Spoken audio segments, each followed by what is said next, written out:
The porch light was on, steady, bright, impossible to ignore, and that's how Daniel Mercer knew his mother was either keeping her promise or sending him a warning. The problem was the front door. It wasn't fully shut.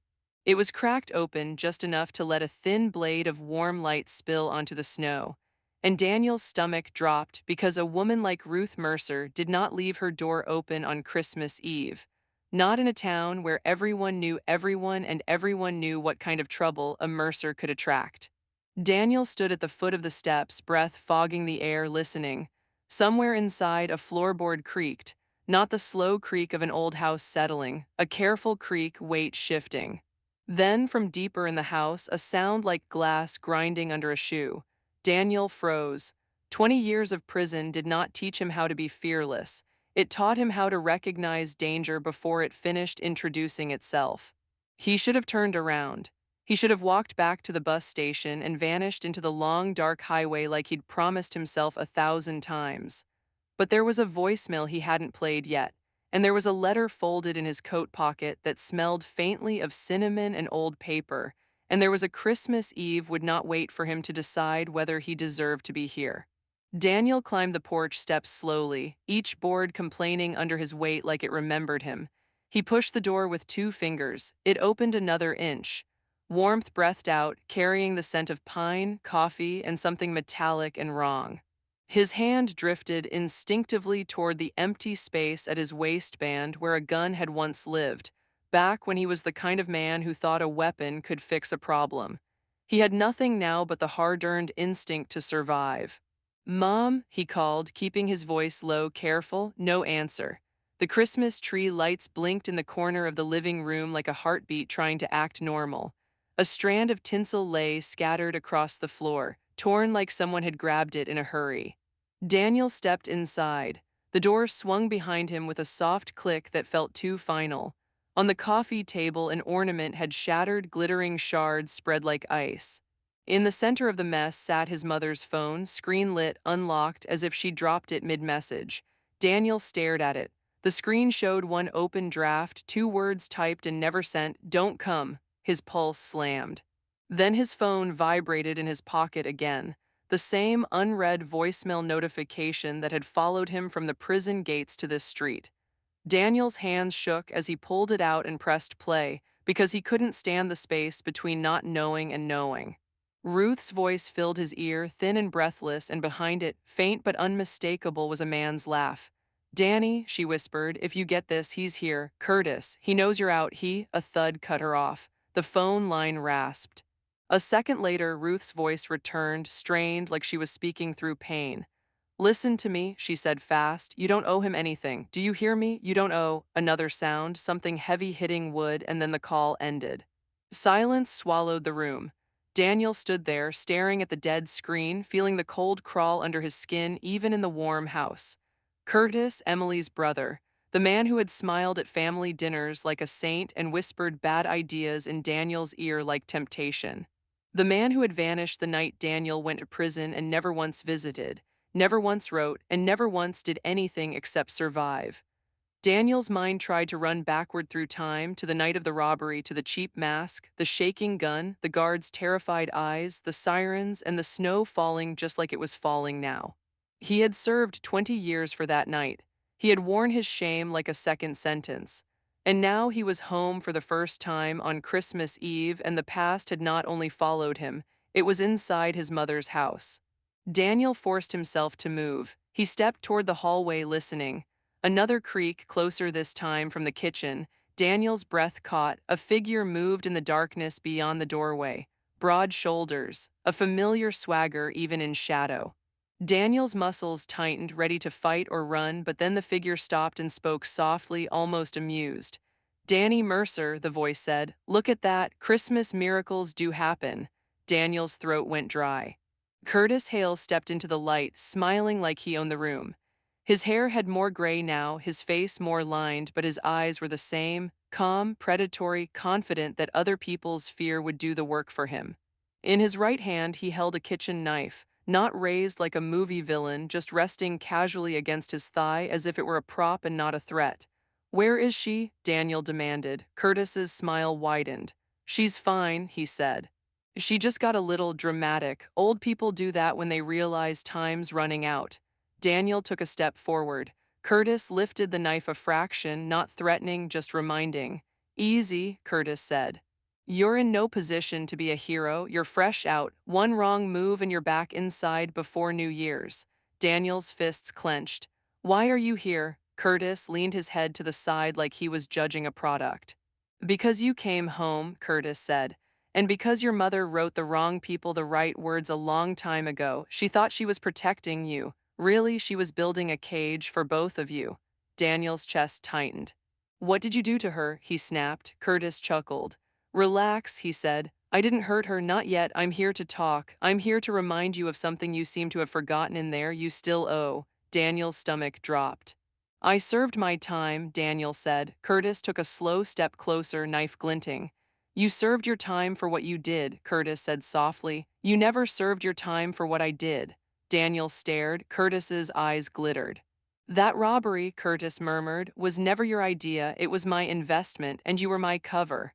Daniel felt the room tilt. 20 years of certainty of guilt he had owned shuddered. Curtis leaned in and lowered his voice to a whisper that felt like cold breath on Daniel's ear. Here's the deal, Curtis said. You walk out of here tonight, you keep your mouth shut, and you do one small favor for me, or your mother's next Christmas won't happen. Daniel's blood roared. What favor? Daniel asked, voice shaking. Curtis smiled like he'd been waiting for that question. A pickup, he said. Easy, no violence, you do it, you get to play family man, you don't, and I start telling the truth about you. The kind of truth the parole board loves. Daniel swallowed hard. He had come home to apologize, to beg, to redeem. Instead, he had walked into a trap wearing Christmas lights. Welcome to my channel. I share new life stories here every day, and I'd really appreciate it if you hit subscribe and liked my video. Now, let's jump back into the story. Daniel kept his eyes on the knife and tried to slow his breathing, because panic was how you made mistakes that lasted another 20 years. Show me she's okay, he said. Curtis's smile faded into something colder. You don't give orders, Curtis said, not anymore. Daniel heard a faint sound from the back room, soft, involuntary, a breath that didn't belong to Curtis. Ruth was alive, close. Daniel's jaw clenched. You want to pick up, Daniel said carefully. When, Curtis stepped back and gestured toward the kitchen table as if they were negotiating a business deal. Midnight, Curtis said, you'll drive. You'll take a package from a guy by the river road. You'll bring it here, then you get your nice little Christmas morning with your mommy. Daniel's fists trembled. And if I say no? Daniel asked. Curtis lifted the knife and pointed it toward the hallway without looking. Then I stop being polite, Curtis said. And you'll learn what your mother learned years ago. I'm the kind of problem that doesn't go away when you ignore it. Daniel's mind raced. He needed help, he needed a plan. But every plan started with one hard truth. Curtis was inside his mother's home, and Daniel had no leverage except the one thing he'd avoided using all his life, courage. Daniel sat at the kitchen table because Curtis told him to, because obedience was safer than bravado when someone else held the blade. But inside his skull the gears were grinding, mapping exits, weighing distances, and measuring time like it was a resource he could spend. Curtis poured himself coffee from Ruth's pot like he belonged there, like the house was an extension of his entitlement. You look healthier, Curtis said, taking a sip. Prison food must have improved. Daniel didn't answer. Curtis's eyes flicked toward Daniel's hands. Don't get clever, Curtis said. I'm not here to fight you. Fighting is messy. I'm here because I prefer clean solutions. Daniel swallowed down rage. The only solution is you leaving, he said. Curtis smiled without warmth. And go where? Curtis replied. This town, these people, they already have you boxed up in their heads. Convict, robber, threat. One little phone call from me and your parole officer gets a story about you lurking around old associates. You'll be back inside before you can say Merry Christmas. Daniel's jaw tightened. You set me up, Daniel said, the words tasting bitter. Curtis's smile widened. I positioned you, Curtis corrected. You made your own choice, that's the part you always forget.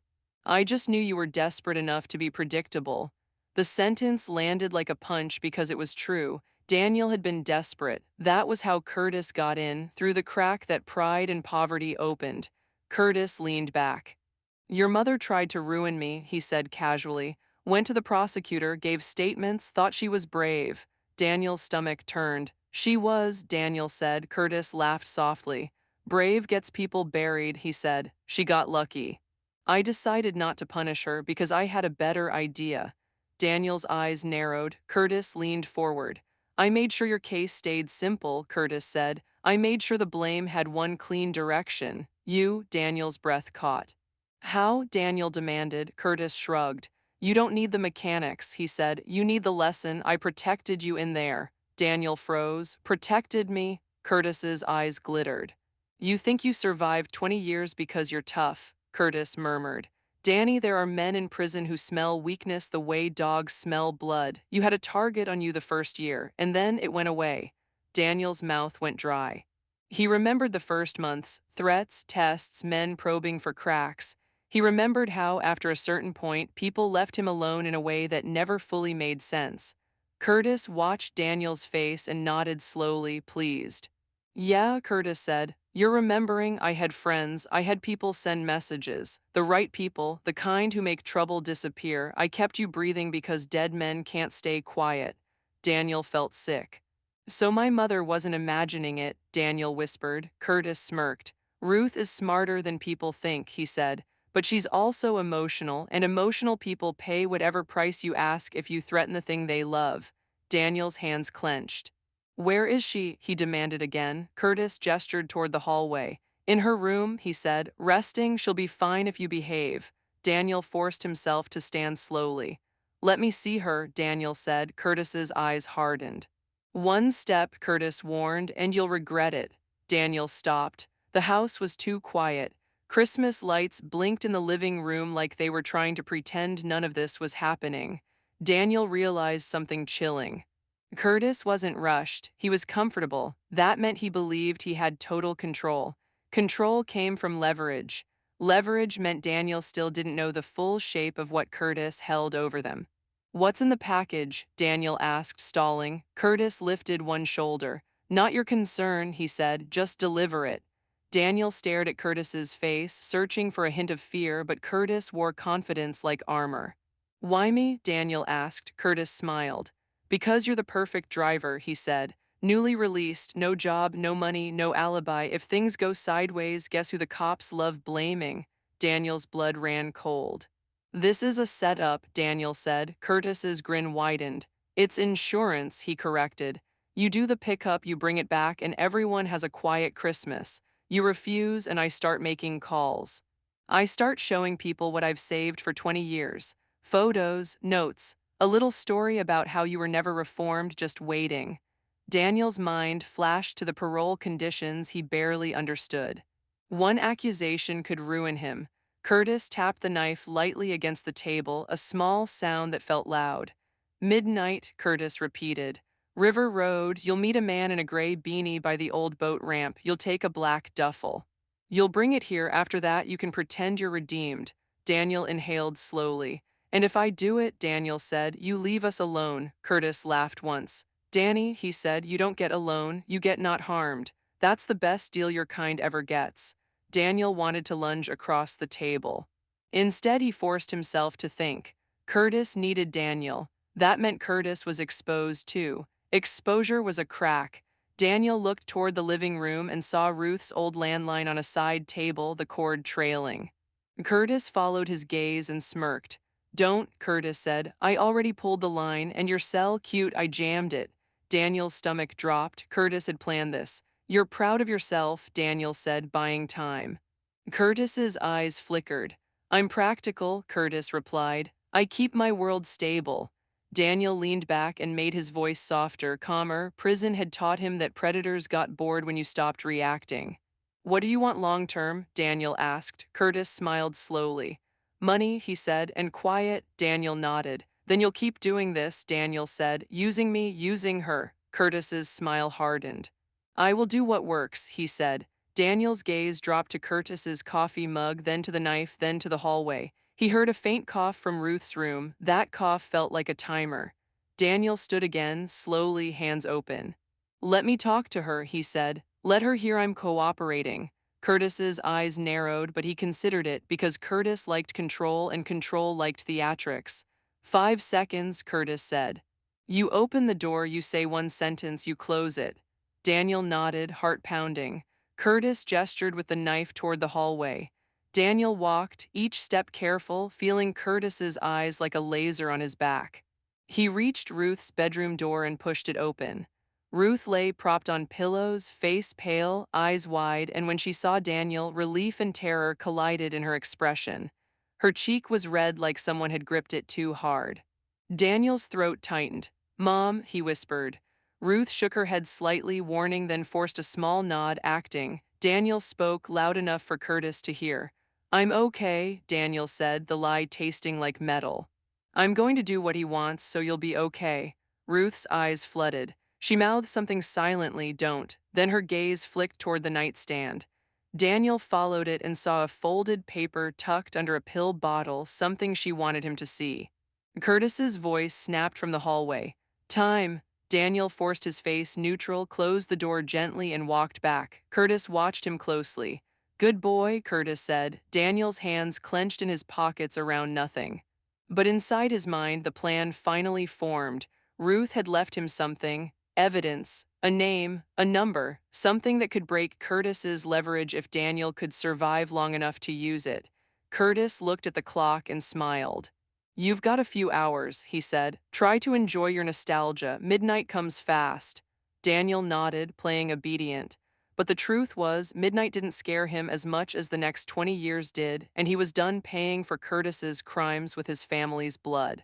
The second Curtis stepped into the living room and positioned himself where he could watch both the front door and the hallway.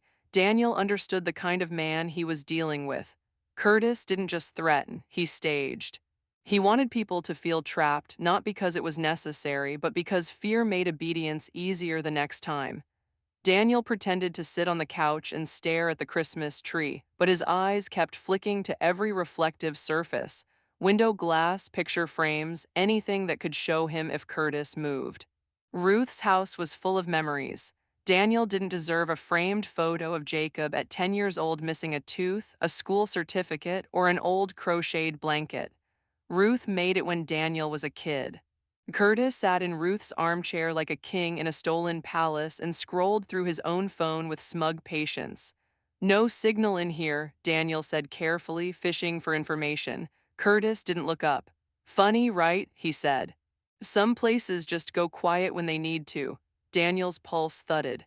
Curtis had a jammer or a trick. Either way, the house was a dead zone.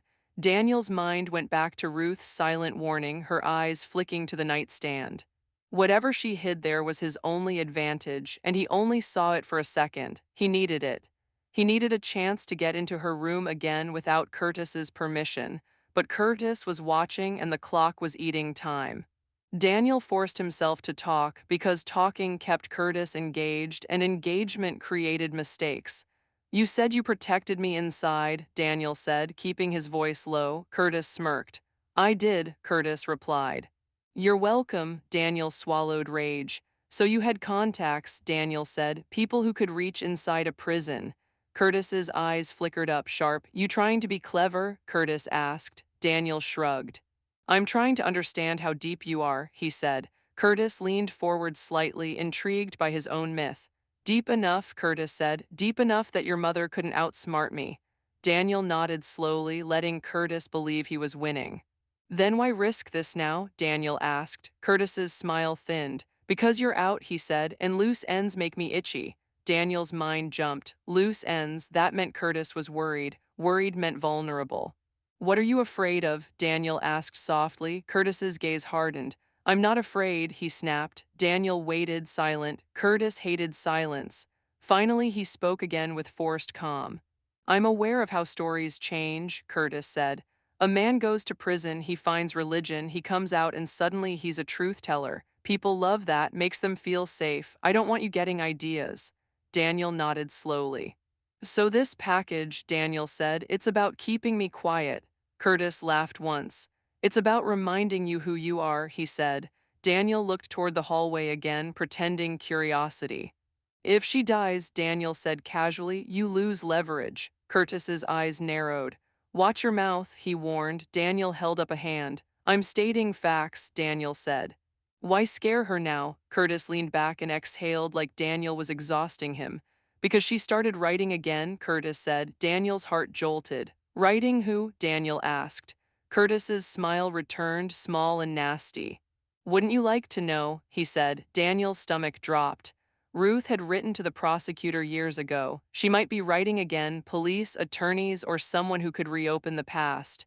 Curtis was here to stop it. Daniel felt a cold focus settle in. If Ruth had reached out, there might be a paper trail. If Daniel could find it, Curtis couldn't unwrite it. Daniel stood slowly. "Bathroom," Daniel said. Curtis looked at him like he was a dog asking to go outside. "Door stays open," Curtis said.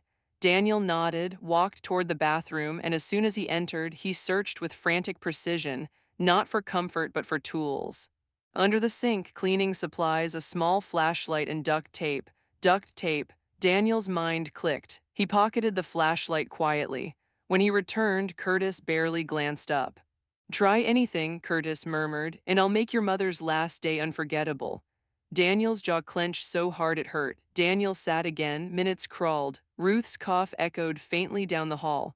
Curtis checked the clock, satisfied.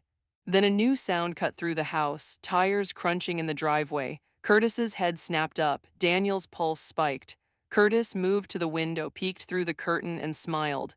"Good," Curtis said. "My guy's early." Daniel's heart hammered. "Your guy?" Curtis turned, eyes bright. "The driver who was supposed to do the pickup," Curtis said. "But since you're driving, he's dropping off something else. Consider it a bonus Christmas gift." The front door handle rattled. Curtis raised a finger at Daniel like a teacher. "Stay," he ordered. Daniel didn't move. The door opened and a man stepped inside, mid-30s, gray, bunny, nervous eyes, carrying a small black case. He looked around quickly and froze when he saw Daniel. "Who's that?" the man asked, voice tense. Curtis smiled. "That's Danny," Curtis said. "He's family." The man's eyes tightened. "I don't like strangers," he muttered. Curtis's smile hardened. "Then you should have chosen a different line of work," Curtis said, and he gestured to the kitchen table. "Put it down." The man set the case down and unlatched it slightly, just enough for Daniel to glimpse stacks of cash and something metallic beneath. A gun. Daniel's stomach twisted. Curtis was escalating. Curtis was preparing for something bigger than a simple pickup. Daniel forced his face blank, but his mind screamed.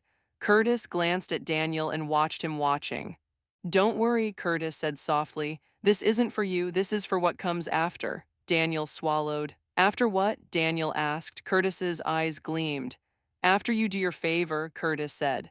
"After we clean up a few old mistakes." The man in the beanie shifted nervously. "Are we doing this tonight?" he asked. Curtis nodded. "Tonight," Curtis said. "Christmas is perfect. Cops are busy, people are drunk. Everyone wants to believe nothing bad happens on Christmas." Daniel felt cold spread through him. Curtis wasn't just using him for a delivery. Curtis was planning a crime tonight, and Daniel was about to become the fall guy all over again. Daniel's thoughts flashed to Jacob. Where was he? Jacob didn't know Daniel was home, or did he? Ruth had typed "don't come" and left the phone unlocked. She knew danger was coming. Daniel's mind raced to the folded paper under the pill bottle. That paper might be the key to warning someone, but Curtis was tightening control. Curtis moved closer to Daniel, voice low. "Here's what's going to happen," Curtis said. "At 11:30 we leave, you drive, you do what I say, you don't make a scene, and tomorrow morning you wake up free." Daniel stared at him. "And if I don't?" Daniel asked. Curtis's smile vanished. "Then you wake up with nothing," Curtis said. The man in the beanie chuckled uneasily, like he wanted to be on Curtis's good side. Curtis turned to him. "Go check the back," Curtis said. "Make sure the old lady stays calm." The man hesitated, then headed down the hallway toward Ruth's room. Daniel's pulse thundered. If that man hurt Ruth, Daniel would snap. Curtis watched Daniel carefully. "You're thinking about being brave," Curtis said, amused. "Don't."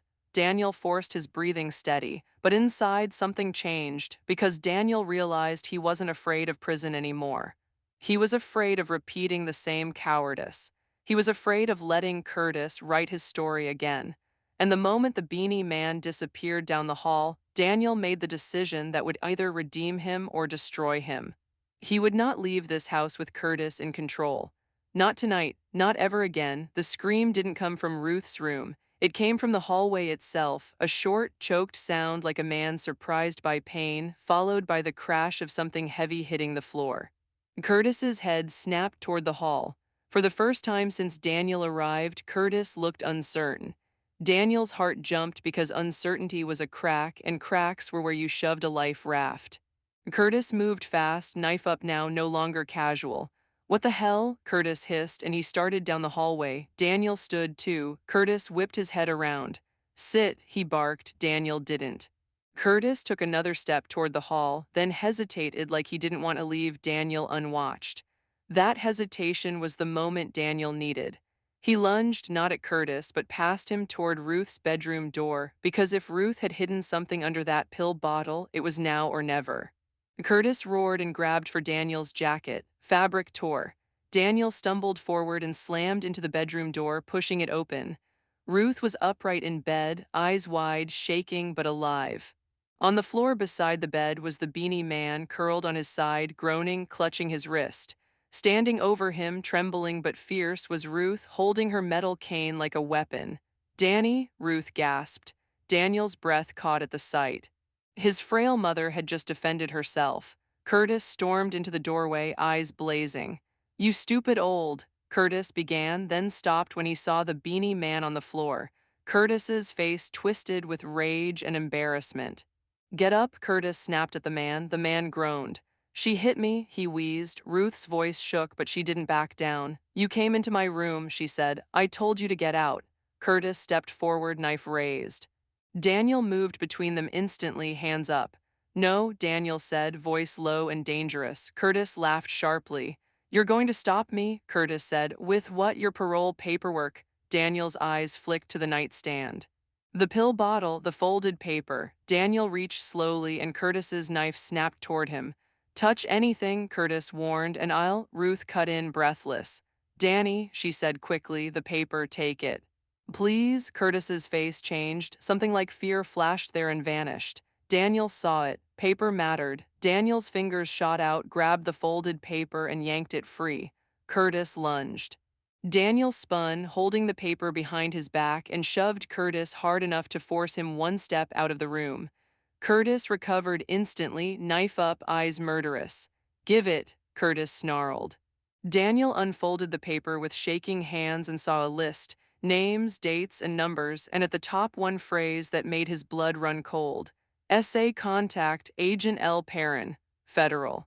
Ruth had been talking to someone beyond the local prosecutor. Curtis had reason to panic. Daniel swallowed. "You're in bigger trouble than I thought," Daniel said. Curtis's smile was gone now. "You have no idea what you're holding," Curtis hissed. Daniel's mind raced.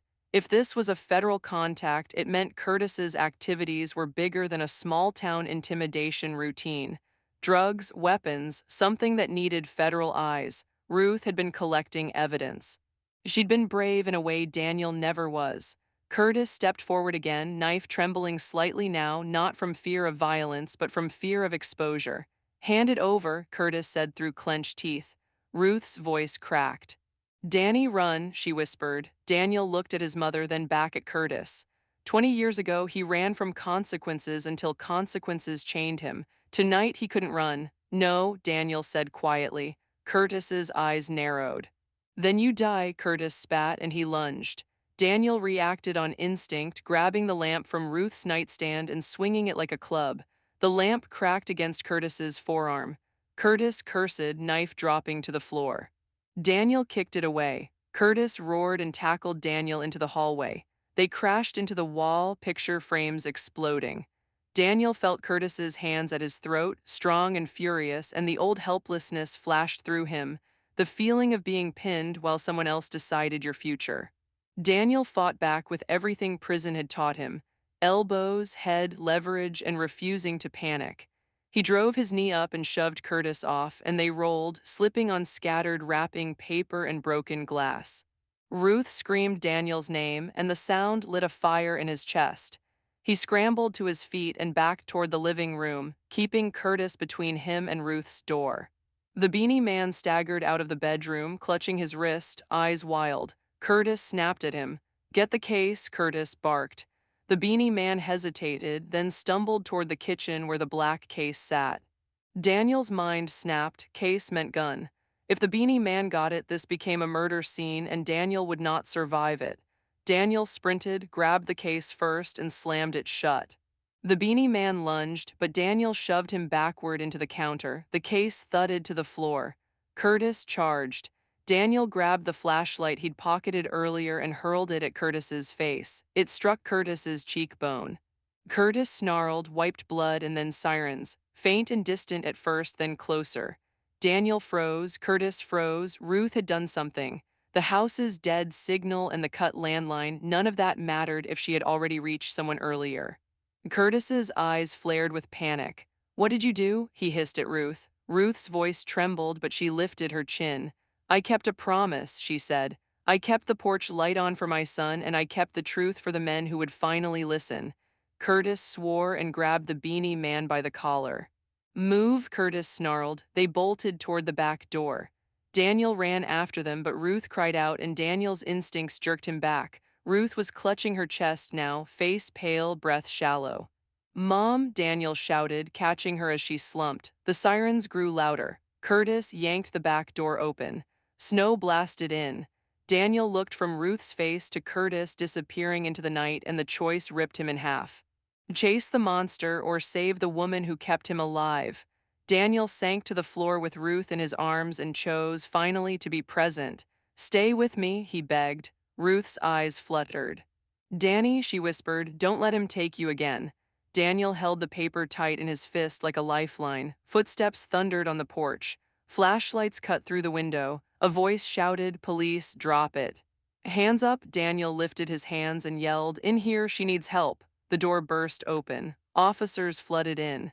Daniel stared up, shaking, as a paramedic rushed to Ruth's side. Curtis was gone, but the truth was inside Daniel's palm, and this time the story would not end with him in handcuffs without a voice. They put Ruth on a stretcher under the blinking Christmas lights while snow drifted into the doorway and melted on the floor like the night itself was trying to erase evidence. And Daniel stood there with his hands raised, blood on his knuckles, a torn jacket, and a folded piece of paper clenched so tightly it had become part of him. An officer with tired eyes approached, keeping distance like Daniel might explode. "Name?" the officer asked. Daniel swallowed. "Daniel Mercer," he said. The officer's expression changed, recognition, caution.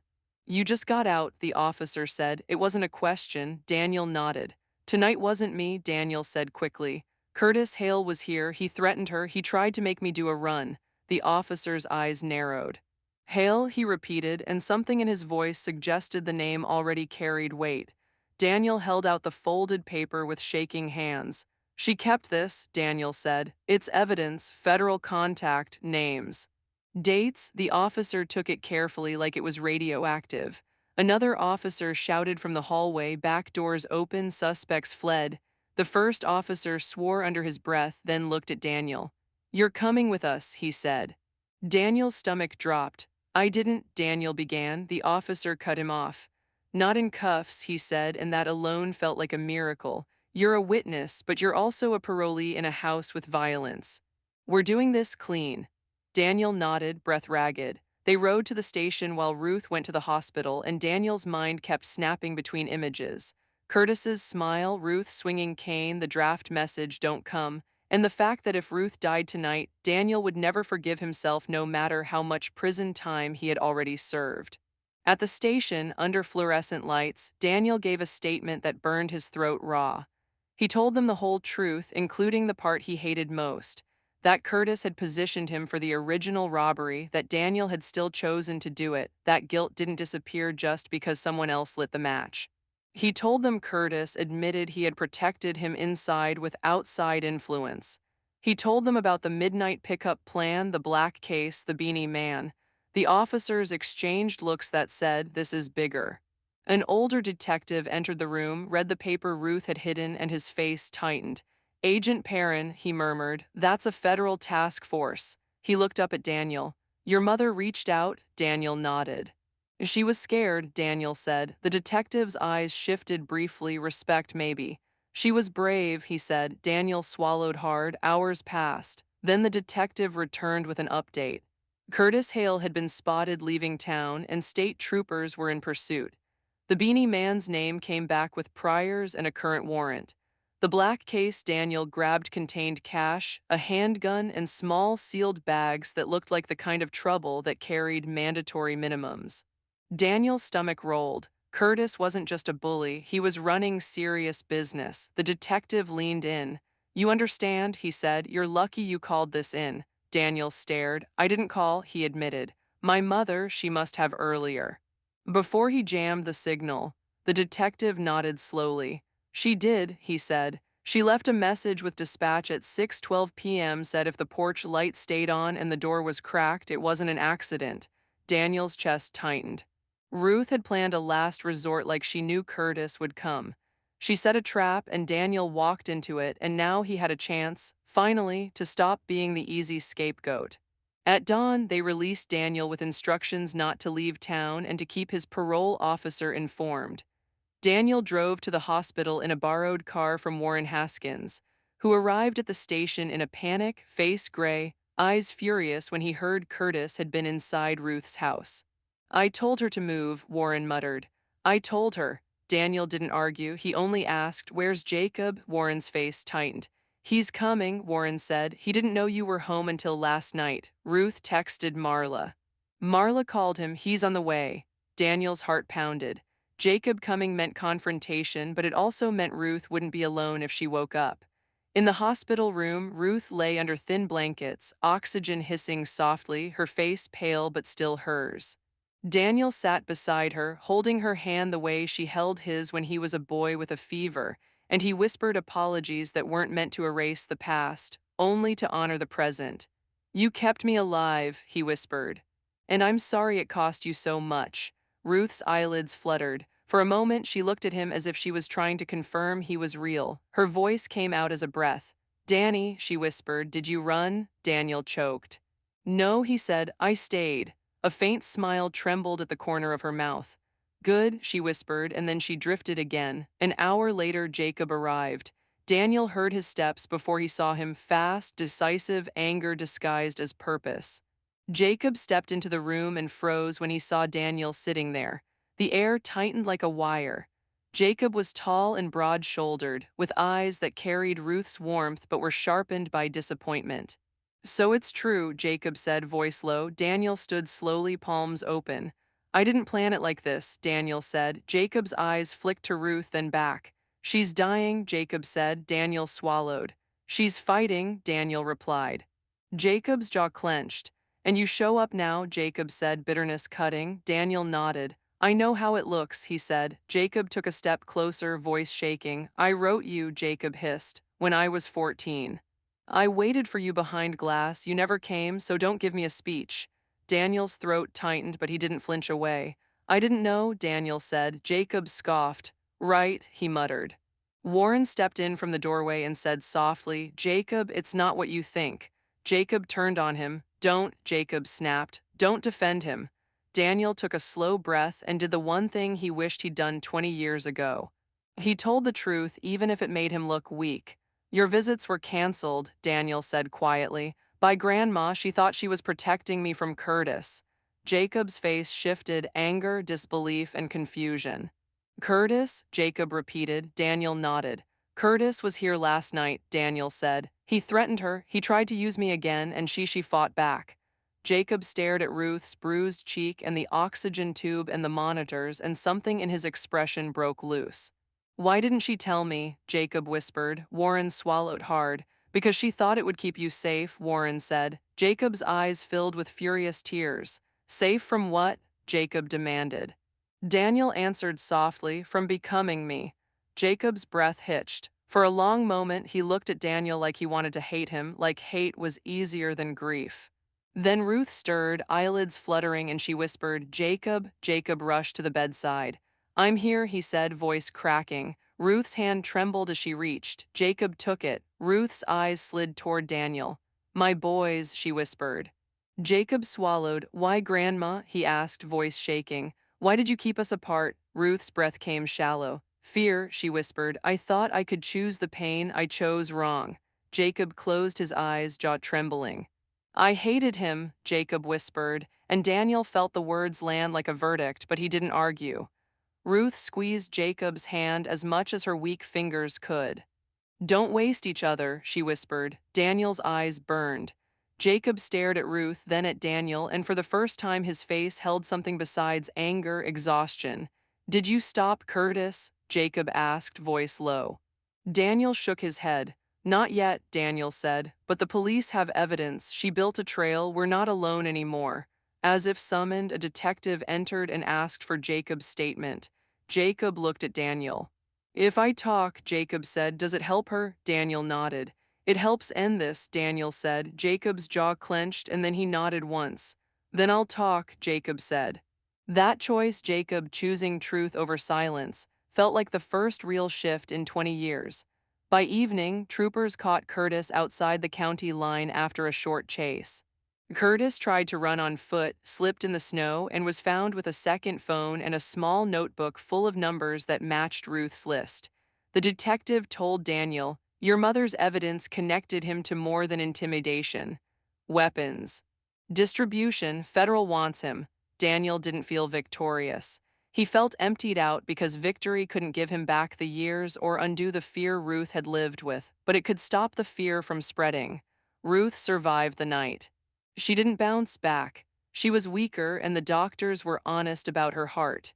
But she woke the next morning with Jacob on one side and Daniel on the other, and that was the Christmas she had begged the universe for. Her son returned and her grandson not alone.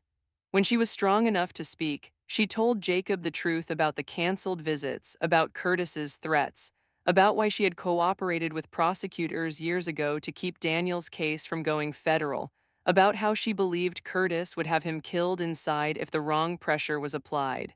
Jacob listened with his face turned away, tears sliding anyway. Daniel didn't interrupt. He didn't defend himself. He let the truth do what it had to do. Later in the hallway, Jacob cornered Daniel.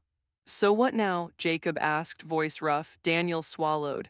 Now I stop running, Daniel said. Jacob's eyes narrowed. You think saying that fixes anything? Jacob snapped. Daniel shook his head. No, Daniel said. It just stops making it worse. Jacob stared at him, breathing hard, and then he asked the question that mattered most. Did you come home for her, Jacob said, or for you? Daniel's throat tightened. I came home because she kept a light on when I didn't deserve it, Daniel said, and because I didn't want my last act as your father to be cowardice. Jacob looked away, jaw trembling. I don't forgive you, Jacob said. Daniel nodded. I don't expect you to, Daniel replied. Jacob swallowed. But I can't watch her die while we're still broken, Jacob whispered. Daniel's chest tightened. Then let's not be broken on purpose, Daniel said softly. Weeks passed. Curtis was indicted on federal charges. The beanie man flipped, desperate to reduce his time, and confirmed Curtis's plan. Curtis intended to force Daniel into a transport job, and if Daniel hesitated, to stage an accident that would put Daniel back inside or in a grave. Ruth's evidence saved Daniel without Daniel even knowing it, proof that not all rescues are loud. Ruth's health declined steadily, but she had what she wanted. Her family in the same room, even if it was complicated, even if it was raw. One evening, close to the end, Ruth asked Daniel and Jacob to sit on either side of her bed at home, the porch light glowing outside. I'm sorry, Ruth whispered. Jacob shook his head, tears falling. You were scared, he whispered. Ruth nodded. Fear is a bad counselor, she said, voice thin. Daniel's eyes burned because those words described his robbery too. Jacob stared at Daniel. Did prison change you? Jacob asked. Daniel swallowed. Prison stripped me, Daniel said. It didn't rebuild me. I have to do that now. Ruth's hand trembled as she reached for both of them. Promise me, she whispered, you'll keep the light on, not for guilt. For choice, Daniel nodded, voice breaking. I promise, he said. Jacob hesitated, then nodded too, as if the promise hurt but mattered. Ruth died 3 days later with the porch light still on, snow falling softly and her last breath leaving the room like a prayer she no longer needed to hold. At the funeral, Daniel stood beside Jacob in the front row, not as a redeemed man, not as a forgiven man, but as a man who finally showed up. Afterward, Jacob walked with Daniel to Ruth's grave and said quietly, "She kept that light on for you." Daniel swallowed. "She kept it on for you too," Daniel said. Jacob nodded, eyes glossy. "Yeah," he whispered. Months later, when the town moved on and Curtis awaited sentencing, Jacob returned on Christmas Eve and knocked on Daniel's modest apartment door. Daniel opened it and froze. Jacob held a small box. Inside was Ruth's old porch light bulb wrapped carefully and a note in Ruth's handwriting that Jacob had kept, "Keep the light on." Jacob cleared his throat. "I'm not here to pretend everything's fine," he said. Daniel nodded, heart pounding. "Me neither," Daniel said. Jacob swallowed. "But I don't want to keep living like hate is the only thing I can control," Jacob said. Daniel's eyes burned. "What do you want?" Daniel asked softly. Jacob looked away, then back. "Dinner," Jacob said. "Tomorrow, my place. You can come if you want." Daniel's breath caught. "I want," Daniel whispered. On Christmas morning, Daniel drove to Jacob's house with his hands trembling on the steering wheel, not because he feared the law, but because he feared hope. Jacob opened the door and stepped back, letting Daniel enter. Inside, there was a small tree, modest lights, and the smell of coffee. On a shelf near the window sat the porch light bulb like a small lighthouse. Jacob looked at Daniel and said quietly, "This doesn't erase anything." Daniel nodded. "I know," Daniel said. Jacob's jaw tightened. "But it's something," Jacob added. Daniel swallowed. "It's everything," Daniel whispered, and he meant it the way a man means it when he has learned that redemption is not a speech, it is a practice. That night when Daniel left, Jacob stood on his porch and turned on his own porch light before going inside. And Daniel sat in his car watching it glow in the cold, realizing what had truly changed everything. Not prison, not Curtis's arrest, not a miracle that erased the past, but a mother's stubborn love that refused to let darkness have the last word, and a son's choice to stop skipping the hard parts of healing just because skipping was easier. If this story resonated with you, please like this video. Your support means everything to us. Don't forget to subscribe to the channel so you won't miss any of the powerful stories we have in store. We've got many more stories about strong people facing difficult fates, stories that may just change the way you look at the world. Share this video with friends because someone right now might need to hear exactly these words. Remember, you owe nothing to anyone except yourself. I'd love to hear your thoughts. Did you like the story? Where are you listening from? Thank you so much for your sweet support, and I can't wait to read your comments. On the screen, you'll find 2 new life stories that I highly recommend. There's so much more to come on the channel, so subscribe and stay tuned for the next story. With love and respect, see you soon.